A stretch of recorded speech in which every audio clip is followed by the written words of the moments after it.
powered by Zeppe.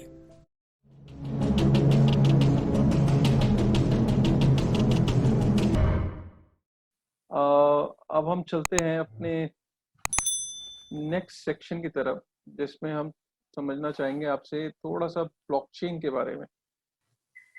Sir, आपने blockchain के बारे में तो ऊपर पहले वीडियोस में हमें बताया आपने कि ब्लॉकचेन क्या होता है।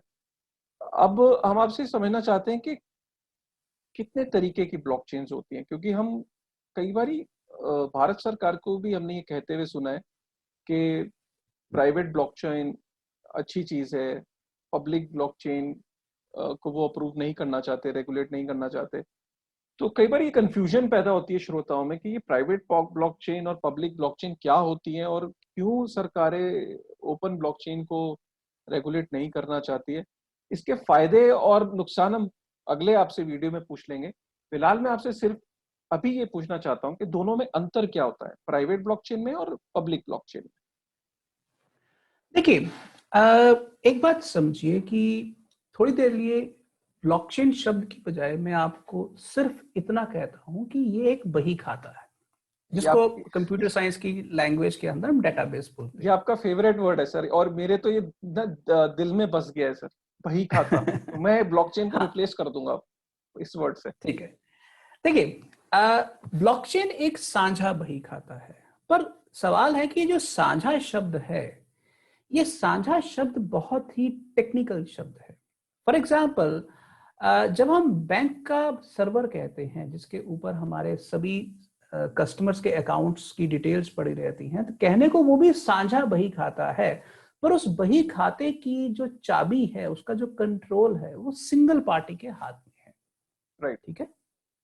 तो अब ये सभी लोगों का, लाखों के कस्टमर अकाउंट्स का अगर डिटेल एक पार्टी के पास है, तो इसका मतलब है अगर वो पार्टी के साथ कुछ होता है तो वो लाखों लोगों के साथ भी होगा।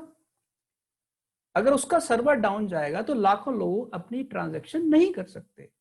तो सवाल ये है कि बिटकॉइन कहता है कि भाई कभी भी बही खाते का कंट्रोल एक सिंगल पार्टी के हाथ में नहीं होना चाहिए, और ये बात अपने आप में बड़ी वाजिब बात है। अब प्रॉब्लम यहां पर यह है कि सरकारों को लगता है कि अगर बही खाते का कंट्रोल आम जनता के हाथ में आ गया तो जनता हो सकता है उस कंट्रोल का सही इस्तेमाल ना करे, क्योंकि जिसके पास पैसे का कंट्रोल है उसके पास पावर भी है। तो सरकारों ने एक तरह से धारणा बनाई कि अगर आप पैसे का कंट्रोल चाहते हैं तो इसका मतलब है कि इनडायरेक्टली आप बही खाते का कंट्रोल चाहते हैं।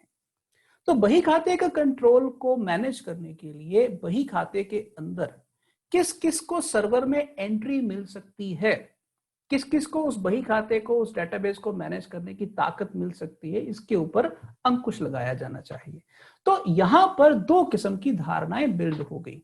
तो सरकारों ने कहा कि देखिए, साझा बही खाता एक अच्छी चीज है, पर सारा कुछ साझा कर देना भी अच्छी चीज नहीं है। तो अगर आप एक सिंगल पार्टी के कंट्रोल से 10 लोगों के कंट्रोल तक की बात करते हैं या 20 लोगों के कंट्रोल तक की बात करते हैं, तो हम इसको मानने को तैयार हैं। पर अगर आप 10,000 लोगों को कंट्रोल देने की बात करते हैं तो हम इसको नहीं मानते, क्योंकि वो 10,000 लोग कौन कौन हैं ये ढूंढ पाना उनके लिए बहुत मुश्किल है, और दूसरी बात वो दुनिया के अलग अलग हिस्सों में होंगे।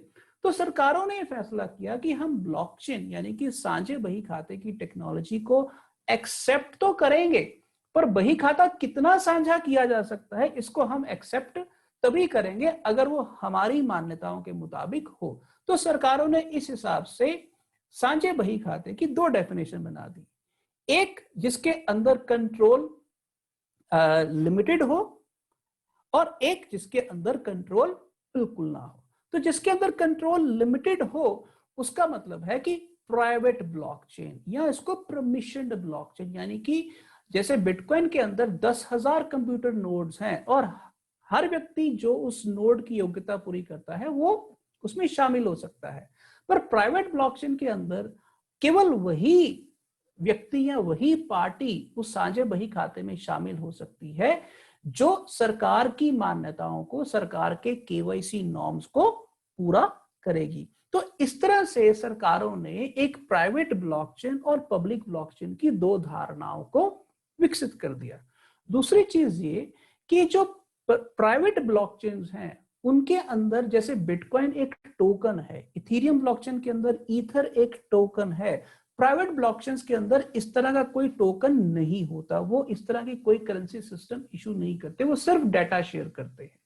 तो इसका मतलब ये है कि ये वो साझे वही खाते हैं जो कहने को साझे नजर आते हैं, पर वहां पर साझे की टेक्निकल डेफिनेशन का कंट्रोल सिर्फ 10, 15, 20, 50 पार्टीज के कंट्रोल में ही है। तो इस तरह से ब्लॉकचेन या साझा बही खाता दो किस्म का होता है, जिसमें कंट्रोल लिमिटेड हो और दूसरा जिसमें अनलिमिटेड हो।